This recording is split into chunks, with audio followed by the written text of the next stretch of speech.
Welcome, teacher friend. I'm Lori. And I'm Melissa. We are two literacy educators in Baltimore. We want the best for all kids, and we know you do too. Our district recently adopted a new literacy curriculum, which meant a lot of change for everyone. Lori and I can't wait to keep learning about literacy with you today. Hi, everyone. Welcome to Melissa and Lori Love Literacy Podcast. We can't wait for today's episode because we are talking with a mom who has taught herself all about the science of reading because, much like one of our other previous guests, her daughter is dyslexic. So she had to teach herself and learn all about how reading occurs. And then she realized, oh my gosh, this is not these best practices, these science-based practices are not happening in my child's school or in my child's district. So I'm going to be an advocate. Melissa, how inspired were you? I mean, yes. I just love when we hear about parents who realize, right, the disconnect between what should be happening in schools and what is not happening in most cases in schools, because I mean, that's the biggest aha, right? All of us education people have our like, well, I think this and I think that. But when a parent sees this is not working for my child and what you're doing in school is not working, that's just a whole different ballgame. And I love talking to parents who have made that realization and are doing something about it. Mm-hmm. And Katie's story is especially impactful. I can't wait to have her tell it, especially like the pure data points on her daughter's progression. So without further ado, Katie, welcome to the podcast. Welcome, Katie. Thank you, Melissa and Lori. So I am Katie. I'm the mother of three kids. I have a 9-year-old, a 7-year-old, and a 6-year-old. And I, in my other life, when I'm not homeschooling, I'm doing pediatric anesthesia. So I'm a pediatric nurse anesthetist. So that's what I do a couple days a week. And the other days I'm homeschooling my three kids, which I guess I'll get to the reasons why I'm homeschooling. Yes.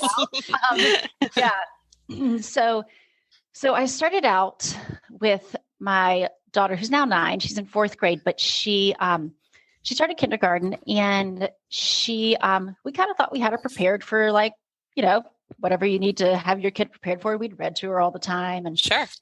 And she had a great vocabulary and she was excited about learning. And then we got in there, and like throughout kindergarten, she just couldn't learn. And I was kind of this like hippy dippy parent. And I thought, you just read to kids. It's fine. They don't really need anything other than that. They'll all figure it out. And I don't think that's hippy dippy, by the way. I think that's just what parents are told. That's for sure what parents are told. Right. You're right. That is true. Yeah. I hear you though. It does feel like a very like lackadaisical, like just relax and read kind of approach. So I hear you on that, Katie. Right. We went to play-based preschool where it was like, just kids don't need to wear shoes and just expose them to books, and that's fine. Right. So she got in kindergarten, and she only knew 4 of her letters and their sounds by the end of the year. And I just kept going to the teacher, and I was like, something's going on. I'm not sure like what it is, but I feel like she should know more than this. And she was telling us, she told my husband, she was like, Daddy, I feel like everybody else is at the top of the staircase and I'm at the bottom of the staircase, and I can't figure out why. And that's in kindergarten. She realized kindergarten. Yeah, kindergarten. Wow. I know. So that was when I started to realize the emotional end of this is pretty big. So we ended up pulling her out. I mean, over the summer, we got her tested by like a full psychoeducational evaluation, like the school does, but we paid for it privately. And we found out she was dyslexic. And I just remember just being like, oh my gosh, yes, this is what's going on. There's a need for this. Right. And you figured it out early too. Like what made you get her tested so early on? So we ended up having a kindergarten teacher tutor her. It was just a friend of a friend. And she told me, she's like, some kids learn differently. Maybe she needs to move more. Maybe she learns through listening. Maybe she learns through seeing. Why don't you just get her tested? And so we ended up through a friend, we got her tested, and she came back as dyslexic. But the kindergarten teacher didn't say anything to me about dyslexia. She just said she has a hard time paying attention. But there was no mention of dyslexia, even though she couldn't break apart words. She couldn't put them back together. She had all the classic signs. But at that time, I didn't know any of that. So she, so that's how we ended up getting her tested. It was just kind of a fluke, actually. It's not like I had dyslexia on my radar screen. Yeah. Yeah. I only ask that because I feel like typically parents, the parents that I've spoken with typically don't find out until later. Like, I feel like you found out a little bit earlier, which is incredible. But like parents, sometimes it gets to that point where like, oh, my child's in 3rd grade or in, that 4th grade, and they're really, really struggling. And not to say that your child is not, like, not to diminish Cora's struggle at all, but I feel like sometimes the story is a little bit, oh, we waited till they were older. So that's very lucky that you did that so early on. It is we feel very fortunate and blessed that we were able to figure it out so early on so that we could get some good interventions. Because early intervention is key. But it was kind of a fluke. It was also my brother has Down syndrome. And so she has like this superpower of figuring out when kids have learning differences.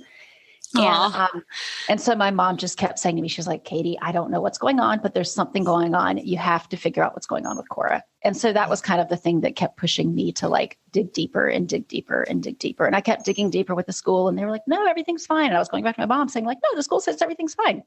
It must be. And my mom's like, no, that's not true. I don't know what's going on, but there's something. Yeah. So, yeah. So we ended up, figuring out that Cora had dyslexia. And like I said, I just thought you just flipped your B's and D's backwards. I had no idea it actually even had anything to do with reading.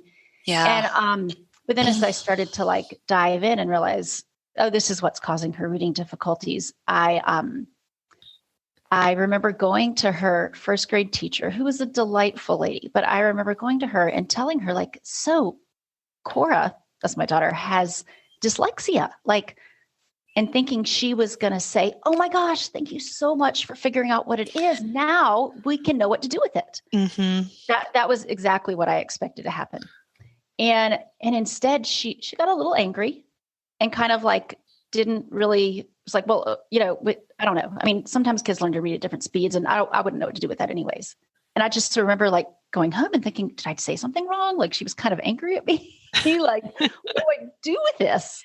And, so anyway, so that was my first introduction to how the school handles dyslexia and kids who struggle to read. Yeah. So I remember.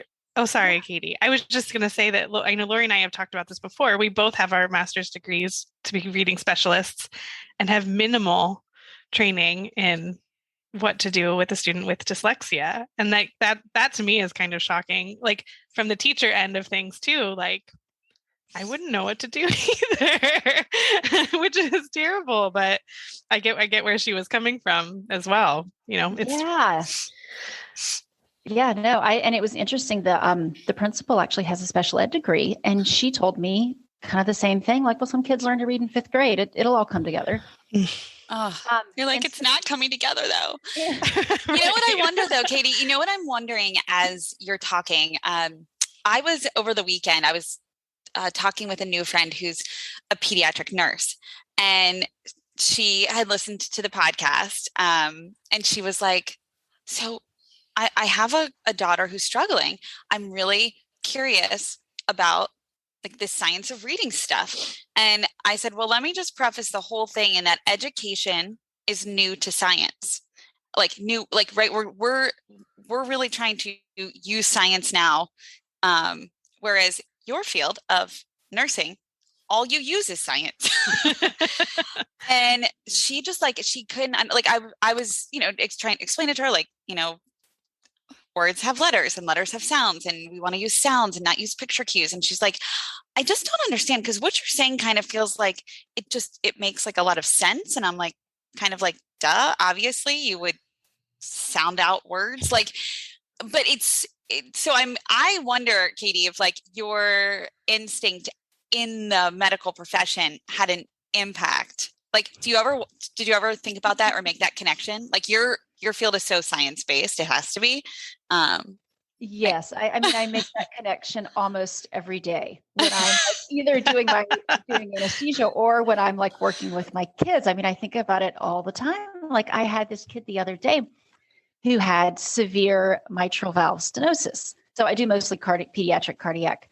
anesthesia, and he had severe mitral valve stenosis. It's a valve in your heart. And I hadn't taken care of a kid with severe mitral valve stenosis in a while. So the night before I went into work, I get on and I do a Google search and I do a research, a lit review of what's the pathophysiology of mitral valve stenosis. And then once I read that up, I went and I looked at the anesthesia implications and figured out, what do I need to do in order to take care of this kid so he does okay under anesthesia with me and he can come out on the other side.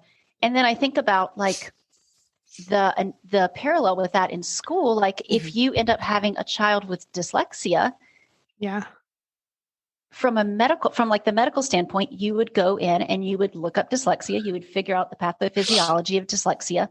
You'd figure out what it is. And then you would go in and you would look at interventions and figure out what interventions do I need to do in order to support this child to learn. Just like I'm doing, what interventions do I need to do with my anesthesia and the drugs I'm giving and everything to make sure that this child is supported under surgery. Yep. And so I think about those parallels all the time. And I mean, yeah. One of the things I think that, obviously that emotional impact sticks out to me from what you're saying. But it sticks out to me so much because you're mentioning it in 5-year-old Cora, who is excited about school. But we also recently interviewed a 62-year-old man who had just learned how to read in the past year where we interviewed him. And the things that you shared with us, right? Like Cora thought she was dumb. She was becoming very anxious. She had behaviors that were not typical for her. And I felt like when they were the way that the 62-year-old man was explaining how he felt was very analogous to how Cora felt. And I thought that was so interesting. Like there's a 60-year difference, and these two people with this same, with dyslexia, were feeling the same way. Interesting. Yeah. No, because I don't know that I hadn't listened to your podcast yet about the guy who was older, but that's really interesting to hear you say that, because I'm reflecting back on Cora still comes to me and comes up and tells me things that happened to her in kindergarten and first grade. And they're still fresh in her mind. And so the trauma that occurs emotionally and psychologically, which also translates into socially, is really profound. And that's interesting that it carries on through life, and that there can be somebody who's 60 years old and still feeling the impacts of not being able to read. Do you all listen to Brene Brown? Yes, I love Brene Brown. She always comes into my head when we have this conversation. I think of her when she talks about shame, right? And what all that does to you. And I don't think we think about it with things like this, right? Where students are feeling this shame of not being able to achieve the way they want to, and what that does to them, like you just said, the trauma that it brings. Right. And I think of the teachers and how much time we spend on behavior issues, right? And don't think about what's behind them. Right. We just think, got to call these parents because they're acting out. And I mean, so much time and effort, and not thinking about the real root cause. Yep. Well, Melissa, I mean, I can't agree with that enough from a parent standpoint, because as teachers, you're not going home with this child. I mean, you can't 24 kids a day, but you're not going home with this kid and seeing the aftermath of what's happening after they leave school. Yep. And from what I've learned, and I've talked to lots of other parents who have kids with dyslexia and they're struggling too. It seems like some of the kids are the behavior issues in the class. I think it's probably better to be bad and sent to the principal's office than it is to be stupid. And then there are kids that fly under the radar for the teachers. And those are kids like my Cora, who pull it together. They hold it together the whole time at classroom, and then they get off school and they lose it. I mean, they're falling apart, crying, they're screaming. And these are kids who are holding it together in class. So they're probably not going to stick out to a teacher. Yeah. But when you get home, it's just horrific. I mean, because you're their safe place. Exactly. Yeah. And I do some work with the International Dyslexia Association, and we were doing a dyslexia simulation. And unbeknownst to me, Cora's like standing outside the door listening to me do this on Zoom. And so after it's over, she came in and like sat down with me and started talking to me about like what it was like for her to be in first grade and not know how to read. And it was really powerful. Like I didn't realize the trauma that she had gone through. I mean, I did realize the trauma she had gone through, but it was just interesting to get an insight into what she had gone through. Like she was telling me that she used to, when they would have to find a book to read, she would find the easiest books where she could look at the pictures and figure out what the words said from the pictures. And then she would go outside and the teacher would go find them on the playground and have them read to her. And Cora was saying that there was a big rock that the teacher didn't know about. And she would always go and she would hide behind the rock during recess because then they couldn't find her and then she wouldn't have to read. And it just brings like tears to my eyes thinking that my 6-year-old or 7-year-old was going through this in class. And so, yeah, if I say something to teachers, or could say something to teachers, it would just be like the emotional, social, psychological impact of not being able to read is really profound, even on the kids that don't have behavior issues. It can be really profound on the kids who don't have behavior issues, and the kids who do have behavior issues look for learning disabilities behind those behavior issues to explain. Yeah. All right. Well, this is so helpful to frame like what you're going to share next, because I feel like you pulled her out of school and you tutored and homeschooled her, right? So can you tell us a little bit about what that tutoring looked like and the stats? Like, I know she went from not reading at all to becoming a reader in a very short time frame and to a pretty minimal percentage to a very high percentage. So if you could tell us about that, we'd love to hear about Cora's story. Yeah, so it's really an exciting story for me, and I think it's an exciting story probably for teachers too, to see like what these kids are capable of. So Cora's story is we pulled her out to homeschool her after first grade because she was just falling apart and just couldn't read at all. Like I'd shown her the word "the" 1,000 times, and she still would look at it and couldn't figure out that it was the word "the." So I was like, you know what? I don't know how to homeschool. I don't know how to teach kids to read, but I know that I can figure it out. And despite what the schools are trying to do, that's really good. I know I can do better than this. Yeah. So we pulled her out and homeschooled her, and just by luck or blessing or something, we ended up finding a Orton Gillingham tutor. It's a lady who's phenomenal. She's the president of the International Dyslexia Association, the LA branch, Los Angeles branch. And she uses structured literacy to teach kids to read. And so Cora went in not knowing how to read anything, couldn't read the word cat, couldn't read the word dog, nothing. And you said 1%, right? 1%. She was at, yes. So she had to take, we're homeschooling her through a charter. So she had to take this test called the STAR 360. I think it's like one of the benchmarks tests. Okay. And when she takes it, she takes it at the beginning of second grade, and she's reading at first percentile. So then, fast forward a year and a half later, a year and a half of structured literacy instruction forward, and she gets tested again, and she's reading at 92nd percentile. Wow. So she's comprehending at the level of an 8th grader, and this is in 3rd grade. And that's amazing. Just with high quality reading instruction. Yeah, it's incredible. Yeah. Another thing we didn't mention is my son is dyslexic. So he's 7, but he started with the same tutor doing Orton Gillingham structured literacy reading instruction. And he went from not reading at all to reading at a 4th grade level in 1 year. And he's dyslexic with ADHD. But if you get the kids the supports they need and give them high quality reading instruction, these kids are going to learn how to read. Mm-hmm. Katie, did you see a change? Like, you said she was coming home and having meltdowns and all of that, but, behavior, and you saw the trauma in her. Did you see a change in her holistically?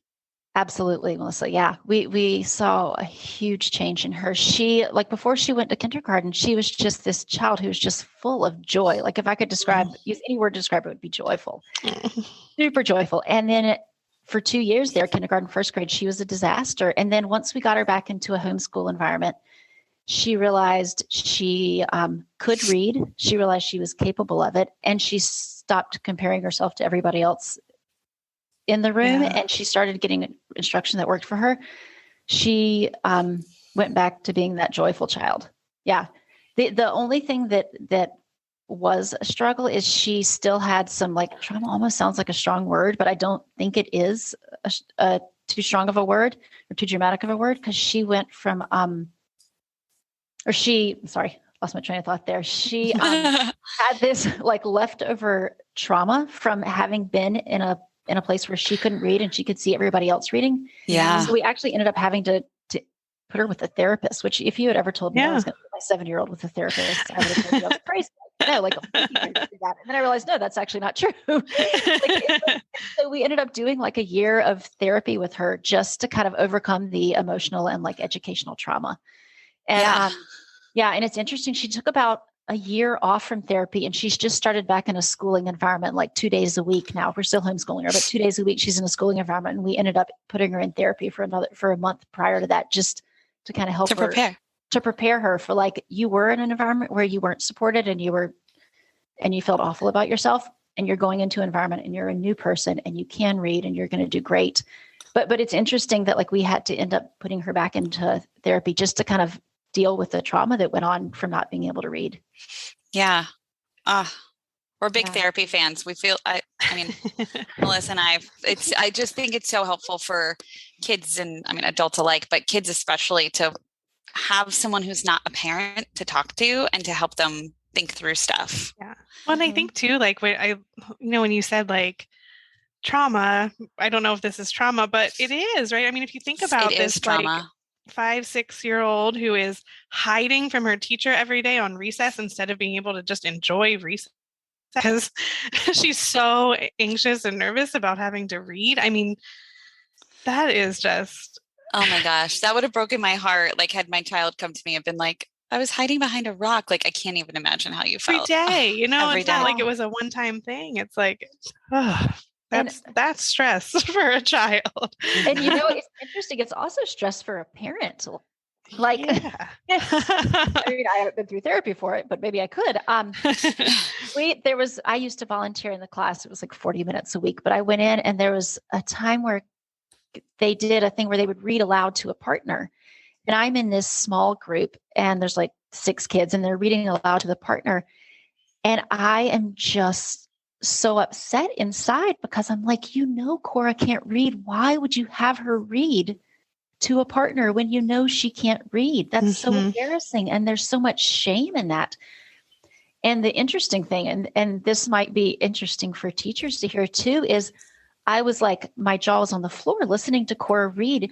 The teacher had read the book before to the class. Cora had memorized the entire book. Mm-hmm. And when she went to read it to her classmate, she read it fine. And I was so confused. So I brought the book home and had her read it to me. And she did the same thing. She read it fine, but I was looking, her eyes weren't on the words. They were on the other page. She had just memorized the book. So kids, I think the shame is so profound and the desire to read is so strong that these kids come with these amazing compensatory strategies. Yep. Yes. Yeah. Yeah. That reminds me of the Emily Hanford podcast. Remember? Yeah.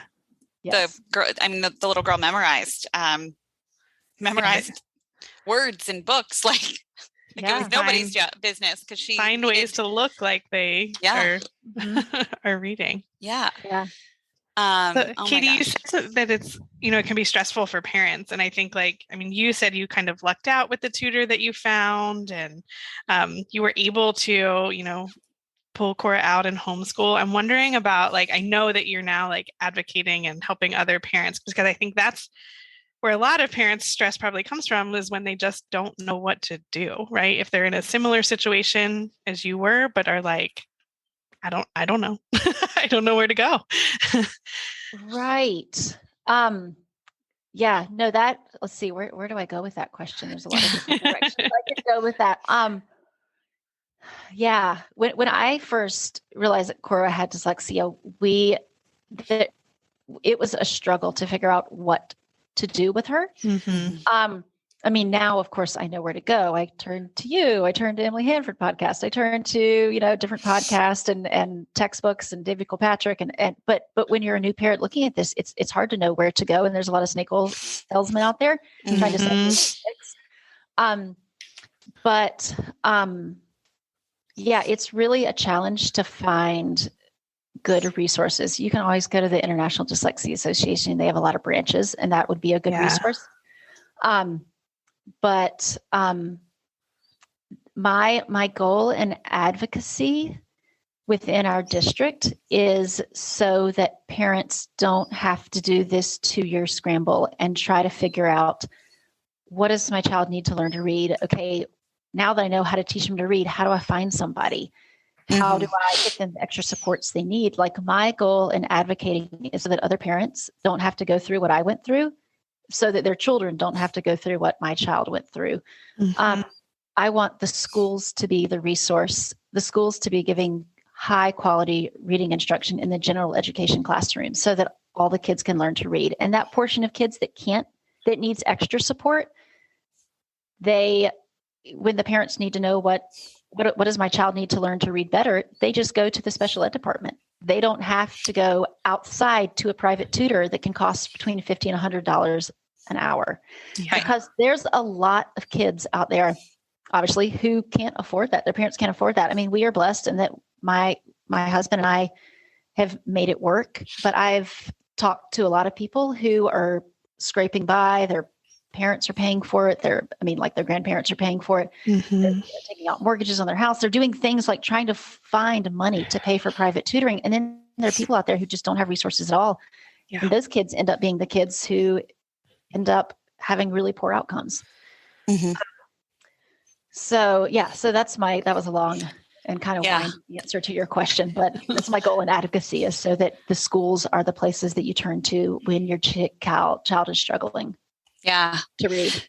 So you really became like a little local expert in your town, and parents started coming to you saying, my kid can't read, they can't figure out their sounds, the teachers are saying everything is fine, but this doesn't make sense to me, and what I'm seeing doesn't line up with what the school is saying. And then they would get that private assessment, they'd be coded as dyslexia, and then the school wouldn't give appropriate interventions. So then they're coming to you saying, well, what do I do? You've done this, what advice do you give them? And I think that, like, there's also that question of like, what resources are available within the community, which we kind of touched on a bit. But I'm curious, like, what do you share with parents who ask you that? Like, what do we do now? Yeah. So it's interesting. I've had this conversation so many times over the last 2 years that I've refined it. So I'm able to steer them in the right direction now before. But I had this conversation last Tuesday with a mom whose child is in 5th grade. And I got on the phone with her and she goes, I'm sorry. She goes, I'm going to try to hold myself together, but I may start crying. It's been a really bad week. And so her child's been crying the whole way through class. I mean, behavior issues, just the whole thing, because he's in 5th grade and can't read. And she's like, what do I do? So,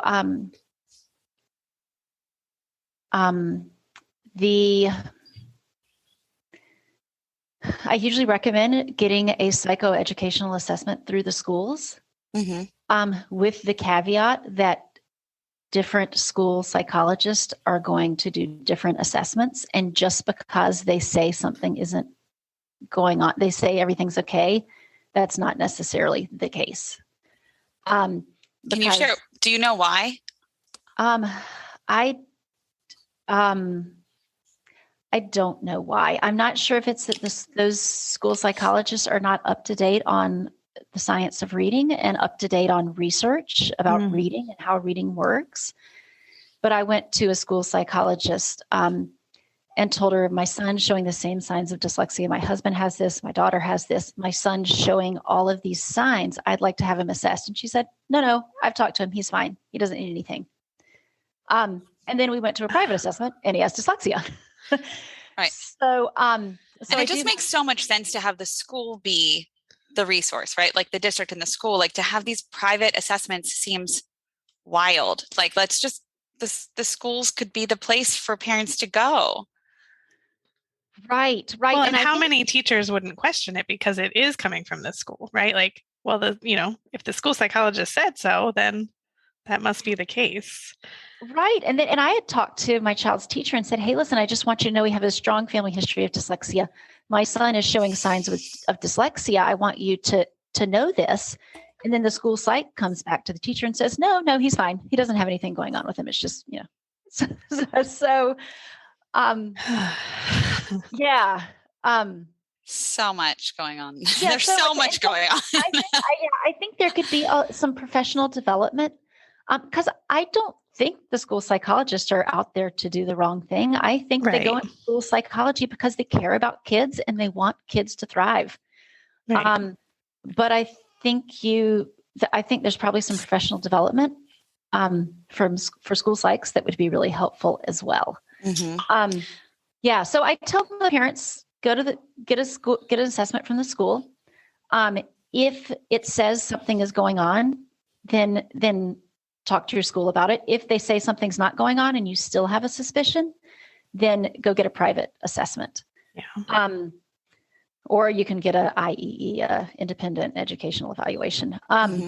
So, and then if the parents have the money, then I have 4, 5, 6 people that I have in the area and some virtual ones that I can recommend for reading therapy. Mm-hmm. But I can tell them this is how you're going to get high quality reading instruction, and this is how you're going to get your kid to learn to read. Yeah, and those are the ones who are trained in Orton Gillingham, and yep, okay, exactly. So the ones I'm recommending are using Orton Gillingham or Orton Gillingham based programs like Wilson or Slingerland. Like that. Yeah. Got it. One of the things I think that makes you really unique is that you are an advocate, but you are not just an advocate in the we need to help our dyslexic students by only focusing on the dyslexia portion of the remediation or the intervention. You also mentioned that in our pre-call that you're really passionate about the knowledge building and the vocabulary and that whole portion of the reading rope. And also we were very impressed when we were talking about the reading rope and you're like, I know the reading rope. So you've clearly done a lot of reading and, have an understanding of it. But I think that we used this term that Wexler used this term, parents are the sleeping giants, and in our podcast with her. And I wanted to hear your take on that and how you are working in your district to really help balance those pieces, right? How you're going to support this, this word recognition, this systematic approach, this structured literacy approach, but then also using what you know about knowledge building and vocabulary to not ignore that, especially in those primary grades as students are learning to read. Yeah. Gosh, when you ask these questions, I get so excited. I feel like I have answers, so many different answers. So I'll put them in one place. So the first thing I think is, as far as doing structured literacy advocacy within the district, I have worked with the district to get structured literacy, Orton Gillingham training to all of our special ed teachers, all of the RSPs. I'm not sure, SAIs, maybe it goes by different names in different parts of the nation, but and then all of the teachers who go into the classroom for struggling readers. So we're getting we're getting Orton Gillingham training for all of the district's 19 special ed teachers who are working with struggling readers. And so that's what I've done on the structured literacy side for advocacy. And then when you said the Natalie Wexler comment about sleeping giants, it's funny because that was like the comment that kind of got the whole ball rolling for me. That's kept great. Hearing I kept hearing the name Natalie Wexler come up. And so I was like, well, I probably should read her book. I mean, sounds like she's kind of a big deal in the literacy world and sounds like she knows something. So I read this book and there was, obviously there's a knowledge gap, and I read about building knowledge. And it was this whole other level of reading that that other strand of the reading rope. I was very familiar with how to help kids decode, but I didn't know this knowledge building. And then when I started reading about it, I was like, oh my gosh, this is huge. This is what needs to be going on in the classroom. And as I reflected back on what had happened when my kids were in school, it's like, oh, I don't know that they're getting that much knowledge. Like on Martin Luther King Day, they do a worksheet on Martin Luther King. And on the Chinese New Year, they might learn how to do write Chinese letters. And, but they weren't getting a ton of content. And so I was the way I get in lots of my information about this is on my way back from work. I listen to podcasts and just I'm like a sponge. And I'm listening to this podcast where Natalie Wexler is being interviewed, and she says, I think parents are the sleeping giant. Well, I didn't think much about it, and I just kept going. And then all of 5 minutes later, I'm like, oh my gosh, that's me. I'm that person. So I pull off the freeway and pull over into a side road and just get out my phone and just start typing this email to her and was like, hi, Miss Wexler. I'm a parent and I am not a sleeping giant anymore. I just heard your podcast. I'm awake. What do I do? Oh, yeah. And then, a few days later, I actually get an email back from her. And so I'm super excited because I'm like, oh my gosh, he emailed me. I was really, really excited about that. But so she kind of put me in different contact with people. And I ended up talking with some people at with Barbara Davison at the Knowledge Campaign Matters. And really kind of started to understand and absorb the impact of knowledge building on kids. And then also to kind of dovetail into that is now I'm homeschooling my child. And in the homeschooling world, there's not, as far as I'm familiar, people don't buy balanced literacy curriculums. Mm-hmm. They buy content curricula. They buy right. Content curricula, and they buy curricula that teach structured literacy. And so until I started reading Natalie Wexler's information or stuff about knowledge building, I didn't realize how important the role of knowledge building was. And I didn't realize how it was absent in what I had been seeing in the public schools and how it was really present in what I was now doing with Cora. We have this history curriculum, it's history through literature, and we just read really high quality texts. We spend 2 or 3 weeks covering topics. We do really deep dives into them. Like my daughter, we were studying 18th century England, and she got really into English fashion. So I know. So I found this great fashion historian. And we ended up doing 2 or 3 weeks about European fashion and what that said about social hierarchy and what it said about, it was really a powerful study, even though it sounds like some kind of silly we're seeing fashion, but it was really an interesting window into it. And it was also something that really absorbed her, and she just loved it. And so we really pulled a lot of content. We ended up doing writing about it, and we found some, so it was really interesting to see that level of content and then reflect back and see how that isn't present in what is going on, at least in the schools that we had been in. Yeah. And I'm thinking about that topic, even though it's so specific, that there are probably a lot of things that she learned along that way that are, transferable, things she'll see again in other readings about history, about, like you said, power hierarchy and things that really will transfer and become her, those balls of knowledge that other balls of knowledge will stick to. Right. It's interesting. We did, with COVID last year, we homeschooled all 3.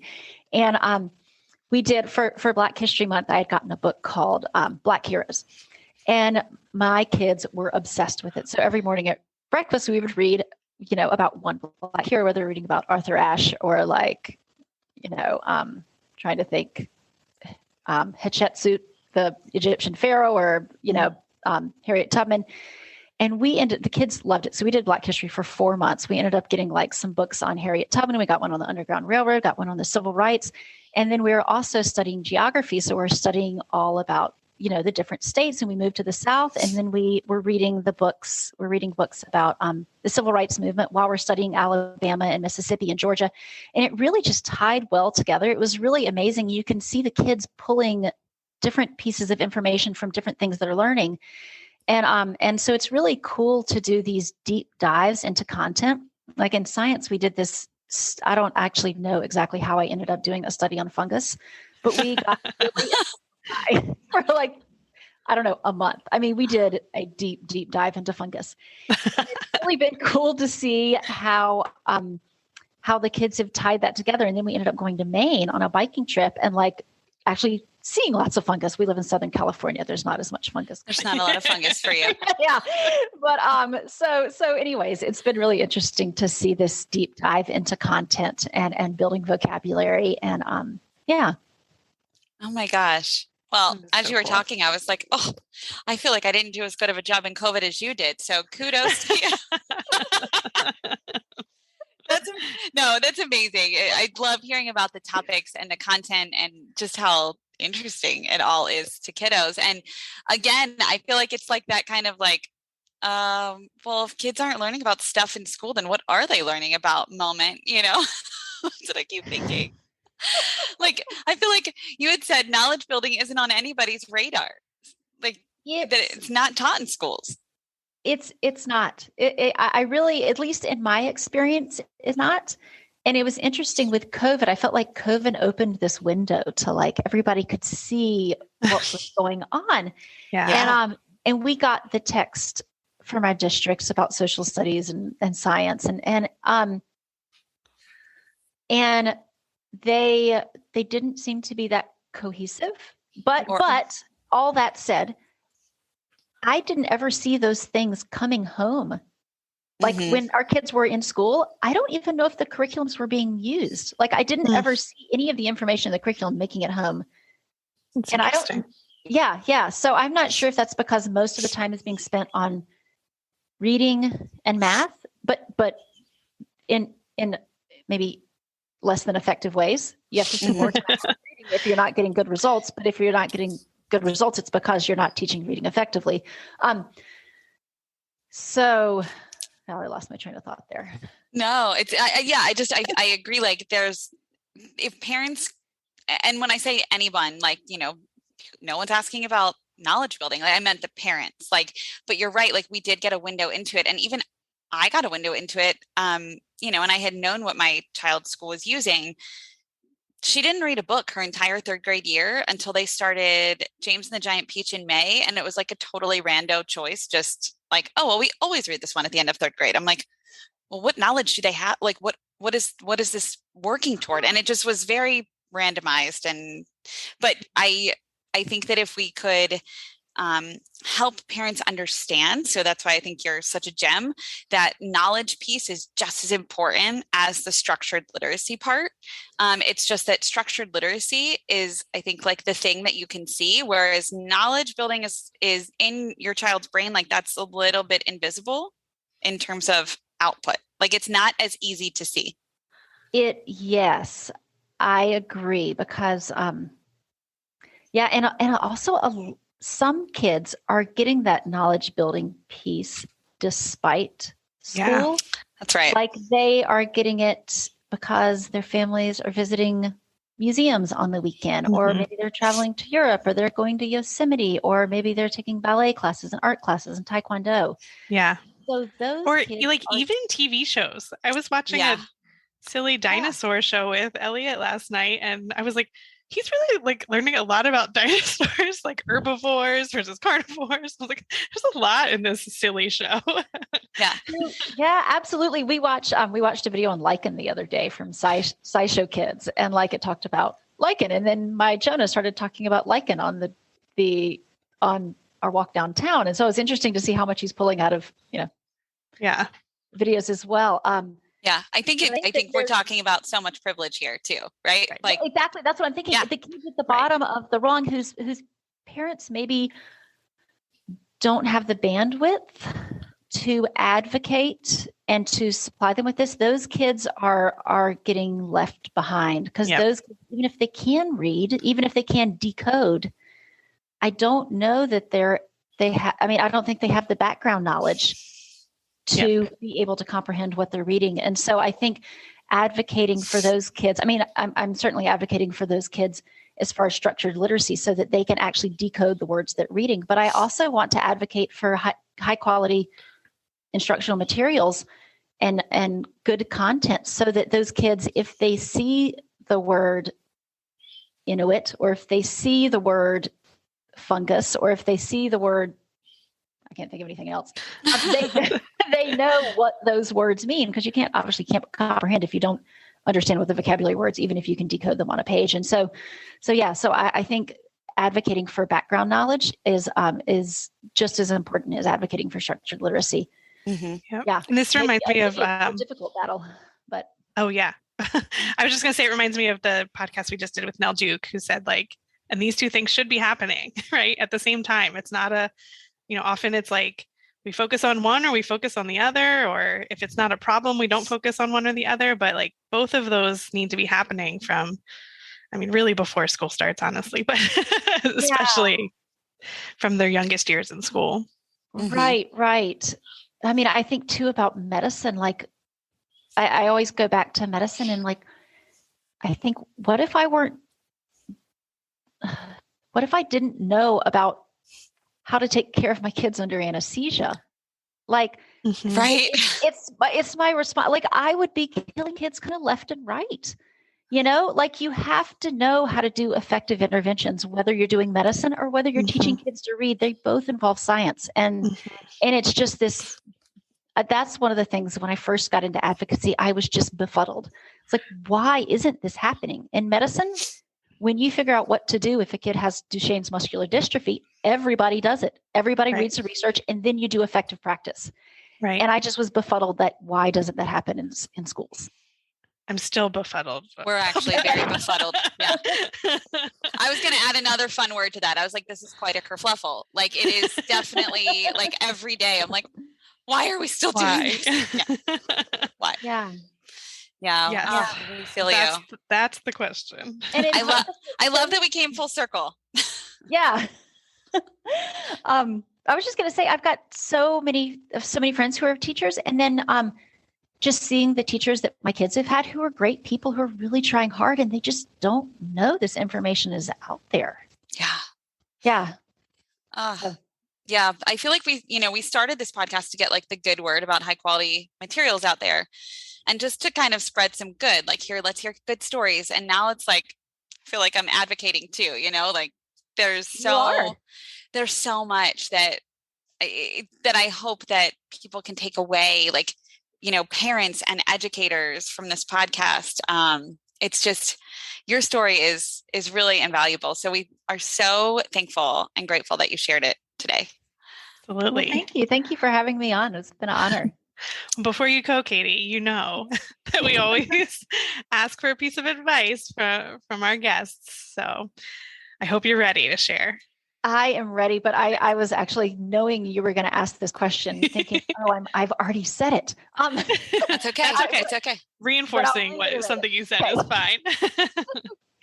So I think my piece of advice would be, maybe two pieces of advice.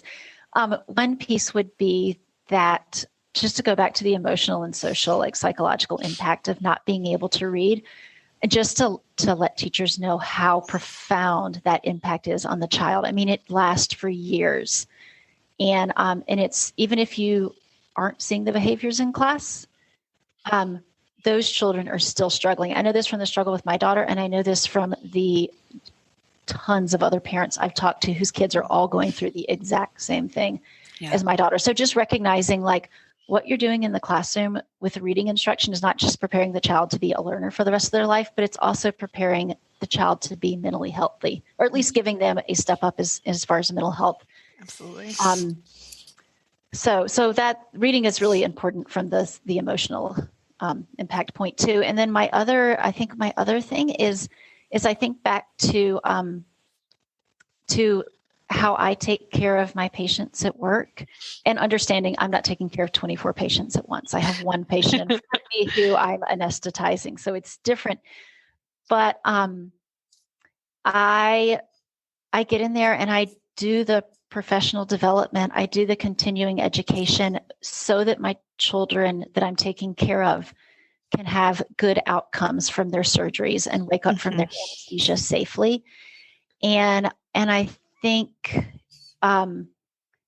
that should be done in education as well, whether it just means advocating for your district to do high quality professional development, or if it means educating yourself, which is hard because I know teachers have families of their own. They're working hard. They're doing lesson plans. If you can find some time to do professional development yourself and educate yourself about how the mind actually learns to read and about the importance of building knowledge for kids and why that's important and how you do that, I think those would be my two takeaways. So, yeah, those are great. Those are great takeaways, especially as a parent. You sound like a professional literacy teacher. And it's funny because what you just mentioned as that last part, like you said, I know teachers are busy. They're crafting lesson plans and things like that. That's the lift that we hope that high quality instructional materials lifts off teachers, right?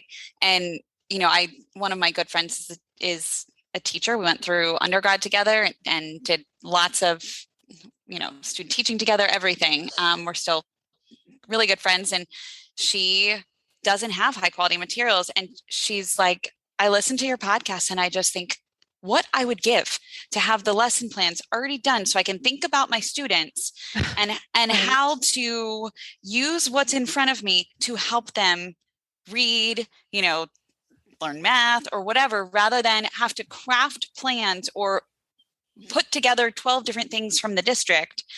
And I just, I love that she thinks of it like a great gift.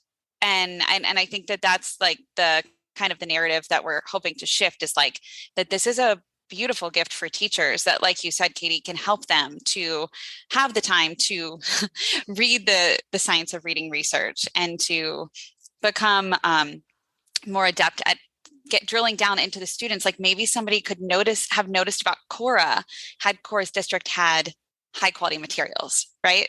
Like it's hard to notice when you're doing a million things. So Absolutely. Yeah, I just want to say that. And thank you for that incredible advice. Yeah. Well, thank you both. It was great to talk to you, Katie. Thank you so much. You also, Melissa and Lori. Thank you so much for having me on. Thank you. All right. We'll talk to you soon, Katie. Okay. Sounds good. Goodbye. Bye. Thank you so much for listening, literacy lovers. Be sure to visit our website to subscribe to our newsletter and podcast. It's literacypodcast.com. Yep. And don't forget to follow us on Instagram, Twitter, and Facebook. Most of them are at Literacy Podcast. Yes. And please, please, please reach out to us. Melissa, what's our email address? Melissa and Lori at literacypodcast.com is our email address. And we love getting emails from you all. And Lori and I really read them. Yeah, we really respond. It's fun. We love when you all reach out and we get to have conversations with you. So please email us. Let us know what you're thinking about literacy, what you're thinking about ideas for us to podcast about. Yes, ideas for podcasting, anything. We love to hear from you, what you liked, what you want. Yeah, we're here for you. Mostly y'all are asking questions, which is great. Yes. We don't mind that either. Yes. We're so glad you're here to learn with us. Thank you, everybody.